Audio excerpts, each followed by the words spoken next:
नमस्कार मित्रांनो, आपल्या महाराष्ट्राच्या भूमीमध्ये अनेक संत, महात्मे आणि देवस्थानांनी भक्तांच्या मनात विशेष स्थान निर्माण केले आहे. अशाच श्रद्धा, भक्ती आणि इतिहासाने समृद्ध असलेल्या एका पवित्र स्थळाबद्दल आज आपण आजच्या या व्हिडिओमध्ये जाणून घेणार आहोत. मित्रांनो, हे स्थान दुसरं कुठलं नसून म्हणजेच मढी येथील कनिफनाथ महाराजांचे पवित्र देवस्थान. त्यामुळे मित्रांनो, तुम्हाला हा व्हिडिओ अगदी शेवटपर्यंत बघायचा आहे. पण मित्रांनो, तुम्ही आपल्या यूट्यूब चॅनलवरती नवीन असाल तर आत्ताच आपले यूट्यूब चॅनल नामस्पंदनला सबस्क्राईब करायचं आहे.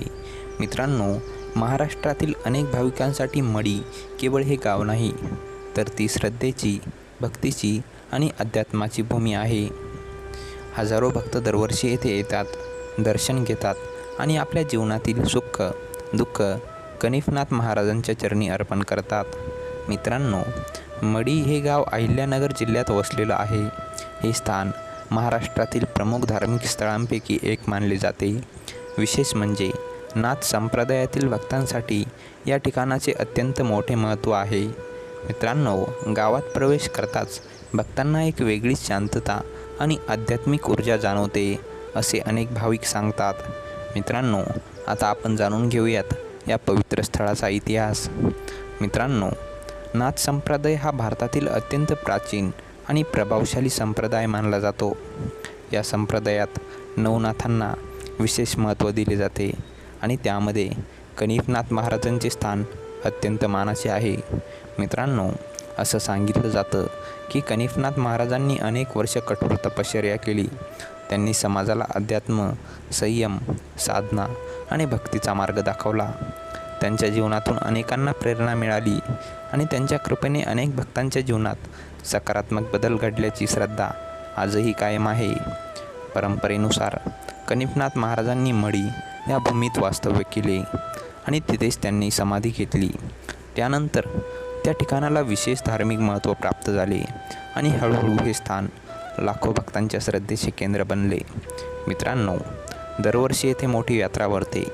महाराष्ट्राच्या कानाकोपऱ्यातून तसेच इतर राज्यातून हजारो भक्त या यात्रेसाठी येतात. यात्रेच्या काळात संपूर्ण परिसर हा भक्तिमय वातावरणाने भरून जातो. मित्रांनो, ढोल ताशांचा नाद, भजन, कीर्तन, हरिनाम सप्ताह, पालखी सोहळे आणि विविध धार्मिक कार्यक्रम यामुळे संपूर्ण परिसर जणू भक्तीच्या महासागरात न्हाऊन निघतो.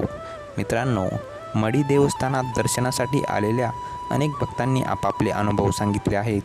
मित्रांनो, काही भक्त सांगतात की अनेक वर्ष मनात असलेली अस्वस्थता आणि चिंता येथे दर्शन घेतल्यानंतर कमी झाली. काहींना मानसिक शांतता मिळाली, तर काहींना जीवनातील अडचणींना सामोरे जाण्याची ताकद मिळाली. मित्रांनो, एका भक्ताचा अनुभव असा सांगितला जातो की अनेक संकटांनी ग्रासलेल्या काळात त्यांनी श्रद्धेने प्रार्थना केली आणि त्यानंतर त्यांच्या जीवनाकडे पाहण्याचा दृष्टिकोन बदलला. समस्यांचे निराकरण हळूहळू होत गेले आणि त्यांच्या मनात आत्मविश्वास निर्माण झाला. तर दुसरे काही भक्त सांगतात की तेथे जाऊन प्रार्थना केल्यानंतर त्यांच्या मनातील नकारात्मकता विचार कमी झाले आणि जीवनात सकारात्मकतेचा प्रकाश आला. अनेक भाविकांचा असा देखील अनुभव आहे की मढी येथे आल्यावर मनाला एक वेगळी शांतता लाभते. जणू काही आपल्या सर्व चिंता आणि ताण काही काळासाठी तरी दूर झाले आहेत, अशी भावना निर्माण होते. काही जण केवळ इथे दर्शनासाठी येतात, तर काही नवस पूर्ण करण्यासाठी येतात. अनेक भक्त दरवर्षी नियमितपणे येथे दर्शनासाठी येतात आणि त्यांची अनेक वर्षाची परंपरा ही बनलेली असते. मित्रांनो, कोणत्याही देवस्थानाचे खरे महत्त्व केवळ चमत्कारामध्ये नसते, तर त्या ठिकाणामुळे भक्तांच्या मनात निर्माण होणाऱ्या श्रद्धा, सकारात्मकता आणि आध्यात्मिक शक्तीमध्ये असते. मित्रांनो, मढी देवस्थान देखील याच गोष्टीसाठी ओळखले जाते. येथे येणाऱ्या प्रत्येक भक्ताला एक वेगळी ऊर्जा, शांतता आणि समाधान अनुभवायला मिळते, असे अनेक जण सांगतात. जर तुम्ही कधीही या पवित्र स्थळाला भेट दिली नसेल, तर एकदा तरी येथे जाऊन पहा. त्या वातावरणाचा अनुभव घ्या. मंदिरातील शांतता, भक्तांचा उत्साह आणि श्रद्धेचे वातावरण मनाला नक्कीच स्पर्श करून जाते. मित्रांनो, श्रद्धा आणि भक्ती यांचा मार्ग हा संयमाचा मार्ग आहे. प्रत्येक व्यक्तीचा अनुभव वेगळा असू शकतो आणि प्रत्येकाची आध्यात्मिक यात्रा वेगळी असते. म्हणून श्रद्धा, चांगले कर्म आणि सकारात्मक विचार यांना आपल्या जीवनात नेहमी महत्त्व द्या. चला शेवटी सर्वजण मिळून प्रार्थना करून द्या. हे कनिफनाथ महाराज, आपल्या सर्व भक्तावर कृपादृष्टी ठेवावी. प्रत्येकाच्या जीवनात सुख, शांती, समाधान आणि सकारात्मकता नांदो. हीच मी कनिफनाथ महाराजाकडे प्रार्थना करतो. मित्रांनो, तुम्हाला हा व्हिडिओ आवडला असेल तर एक लाईक करा, शेअर करा आणि अशाच धार्मिक, ऐतिहासिक आणि प्रेरणादायी व्हिडिओसाठी आत्ताच आपले यूट्यूब चॅनल नामस्पंदनला सबस्क्राईब करायला विसरू नका.